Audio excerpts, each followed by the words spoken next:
नेत्रभ्यां नमः। ओम वाणी गर्भभ्यां नमः।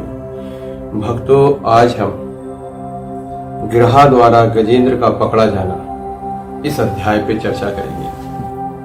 श्रीमद् भागवत पुराण के 8वें स्कंध का 2वां अध्याय है। सुखदेव जी ने कहा, परीक्षित, क्षीर सागर में त्रिकुट नाम का एक प्रसिद्ध, सुंदर एवं श्रेष्ठ पर्वत था। वह 10,000 योजन ऊंचा था। उसकी लंबाई चौड़ाई भी चारों ओर इतनी ही थी। उसके चांदी, लोहे और सोने के 3 शिखरों की छटा से समुद्र और दिशाएं और आकाश जगमगाते रहते थे। और भी उसके कितने भी ऐसे शिखर थे जो रत्नों, धातुओं की रंग बिरंगी छटा दिखाते हुए सब दिशाओं को प्रकाशित कर रहे थे। उनमें विविध जाति के वृक्ष, लताएं और झाड़ियां थी। झरनों की झरझर से वह गुंजायमान होता रहता था और सब ओर से समुद्र की लहरें आ आकर उस पर्वत के निचले भाग से टकराती थी। उस समय ऐसा जान पड़ता था मानो वे पर्वत के पांव पखार रही हो। उस पर्वत के हरे पन्ने के पत्थरों से वहां की भूमि ऐसी सांवली हो गई थी जैसे उस पर हरी भरी धूप लग रही है। उस पर्वत की तलहटी में तरह तरह के जंगली जानवरों के झुंड रहते थे। पर्वतराज त्रिकुट की तलहटी में भगवत प्रेमी महात्मा भगवान वरुण का एक उद्यान था। उसका नाम था ऋतुमान।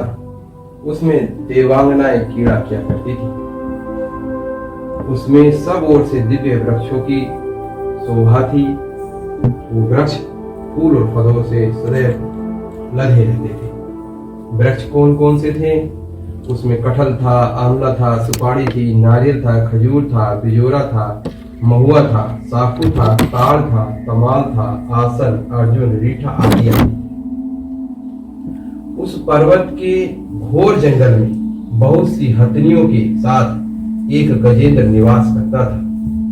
वह बड़े बड़े शक्तिशाली हाथियों का सरदार था।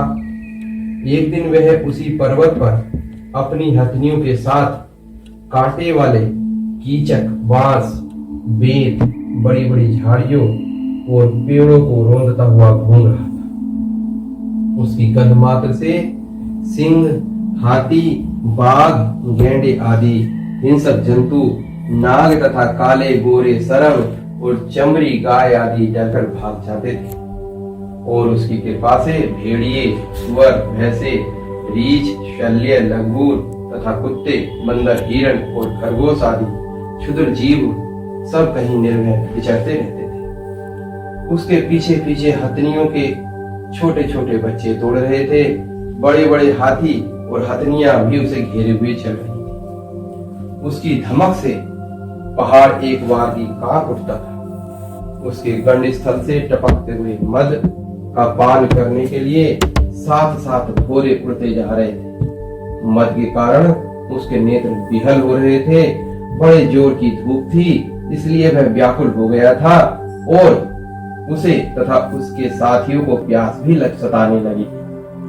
उस समय दूर से ही कमल के पराग से सुवासित वायु की गंध सूंघकर वह उसी सरोवर की ओर चल पड़ा जिसकी शीतलता और सुगंध लेकर वायु आ रही थी।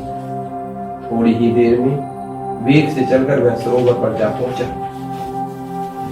उस सरोवर का जल अत्यंत निर्मल एवं अमृत के समान मधुर था। सुनहले और अरुण कमलों की केसर से वह महक रहा था। गजेंद्र ने पहले तो उसमें घुसकर अपनी सूंड से उठाकर जी भरकर जल पिया और फिर उस जल में स्नान करके अपनी थकान मिटाई।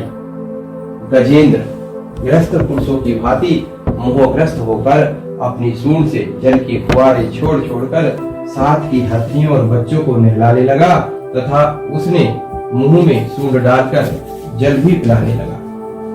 भगवान की माया से मोहित हुआ गजेंद्र उन्मत्त हो रहा था। उस बेचारे को इस बात का पता ही नहीं था कि मेरे सर पर बहुत विपत्ति मंडरा रही है। भक्तों, जैसे हम सब जब हमें दुख नहीं होता, सुख होता है आनंद होता है तो हम अपनी बड़ी बड़ी गाड़ियों में, वाहनों में, बड़े बड़े घरों में रहते हैं, पत्नी के साथ, बच्चों के साथ, रिश्तेदारों के साथ, साथियों के साथ, दोस्तों के साथ, और मस्त हो जाते हैं आनंद और एंजॉय करने में। वैसे ही गजेंद्र का हाल था। गजेंद्र भी उस सरोवर में अपनी पत्नी, पत्नियों के साथ और बच्चों के साथ मस्त था। उसी समय गजेंद्र का पैर एक बड़े मगरमच्छ ने पकड़ लिया और अब गजेंद्र और मगरमच्छ की आपस में फाइट शुरू हो गई। दोनों का आपस में लड़ाई शुरू हो गई। गजेंद्र मगरमच्छ से अपना पैर छुड़ाकर बाहर निकलना चाहता था और मगरमच्छ उसे अपनी ओर खींच लेता था। ये बिल्कुल ऐसे ही हुआ जैसे भी गृहस्थ आदमी सुख और संपत्ति में रह रहा हो, उसके ऊपर अचानक कोई ऐसी बीमारी या ऐसी विपदा आ जाए जिसमें वो घिर जाए। अब गजेंद्र बार बार कोशिश कर रहा है निकलने की, लेकिन मगरमच्छ उसको बार बार ग्राहा जिसे कहते हैं अपनी ओर खींच रहा है। पहले तो पत्नियों ने, हथनियों ने, साथियों ने उसे निकालने का प्रयास किया, लेकिन जब देखा कि वो कोई भी कामयाब नहीं हो रहे, थक हार के बाहर आ गए और बाहर आके वो पस्त हो गए और बस कि अब जो श्री हरि करे, और दुखी हो गए। बच्चे भी दुखी हो गए। बिल्कुल इसी तरह से जैसे कोई एक सुखी इंसान अचानक किसी विपत्ति में, किसी बड़ी बीमारी में पड़ जाए तो पहले तो लोग हाथ पैर मारते, अस्पताल ले जाते, ये करते वो करते, लेकिन जब कुछ नहीं होता तो क्या करते कि भाई कुछ नहीं कर सकते। वो स्थिति अब गजेंद्र की हो गई थी।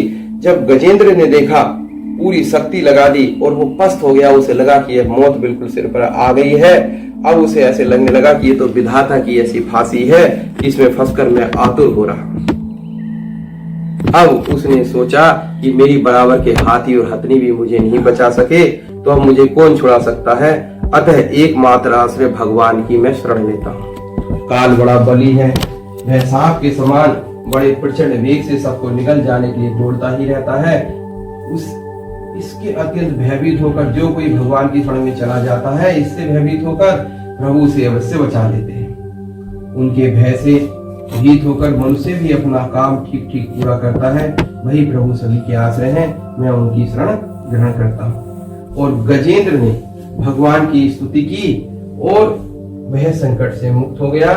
उस जो भगवान की स्तुति गजेंद्र ने की, उस स्तुति को आज भी जो लोग करते हैं वो सब संकट से मुक्त हो जाते हैं। जो गजेंद्र ने स्तुति की थी, उस स्तुति को आज भी जो लोग करते हैं वो कष्टों से मुक्त हो जाते हैं। सार में गजेंद्र ने ये कहा था कि अब मैं किसी भी देवता को नहीं जानता, किसी भी प्रकार के किसी स्वरूप को नहीं जानता। हे परमपिता परमेश्वर, मैं उसने एक कमल का फूल लिया और ऐसे अपने सूंड में लगाया और उसने कहा कि हे परमपिता परमेश्वर, मैं केवल आपको जानता हूँ। मुझे पता है मैं काल के बस में हूँ और मेरी मौत निश्चित ही लग रही है, लेकिन आपके बस में काल है। आप महाकाल हैं, महाकाल के भी काल हैं, आप आदिकाल हैं, आप अनंत हैं, आप अच्युत हैं, आप गोविंद हैं, आप सर्वशक्ति हैं, आप अनंत शक्ति हैं, आप परम शक्ति हैं। मैं आपकी शरण में हूँ प्रभु, अब मुझे बचा लो, अब जो चाहो वो आप करो, मैं आपकी शरण में हूँ। बस जैसे गजेंद्र मोक्ष कहते हैं इस पाठ को। जब गजेंद्र ने ये कहा, भगवान माँ लक्ष्मी से ही वहां प्रकट हो गए और उन्होंने गजेंद्र को ग्रह से बचा लिया और ग्रह को भी मुक्ति दे दी और गजेंद्र को बचा लिया। गजेंद्र और ग्रह कौन थे पूर्व जन्म में, इसका हम अगले वीडियो में आपसे चर्चा करेंगे कि ये गजेंद्र गज कौन बना था और ग्रह काल कौन था। ये जो सब चीजें होती हैं हमारे जीवन में कहीं ना कहीं पूर्व जन्मों से जुड़ी हुई होती हैं। आज के पाठ का जो मुख्य उद्देश्य था, जो मुख्य बात थी सब तक पहुंचानी, कि देखो जब कष्ट आता है तो लोग विभिन्न बातें बताते हैं कि आप वहां बाजार पे चले जाओ, आप वहां चले जाओ, आप 4 लड्डू चौराहे पे रखाओ, आप ये कर लो वो कर लो। सब टाइम पास करने के लिए ठीक है, थोड़े से पुण्य करने के लिए ठीक है, लेकिन जब हम कष्ट में होते हैं, ये तो हमारी ही देखी हुई है, हमारी खुद की अनुभव की हुई है कि उस परम पिता परमेश्वर के अलावा, उस आदि शक्ति, उस परम शक्ति के अलावा, उस ईश्वर शक्ति के अलावा, उस अच्युत के अनंत के अलावा कोई भी हमें नहीं बचा सकता। अतः हम उसकी शरण में जाते हैं।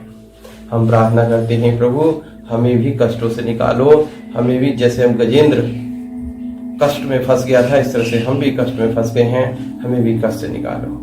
और जो कष्ट में नहीं फंसे हुए हैं उनकी ऐसी सद्बुद्धि बनी हुई हो कि वो कष्ट में न जाए। इसी बात के साथ, इसी वाक्य के साथ हम आज की भागवत यहीं पर विराम करते हैं।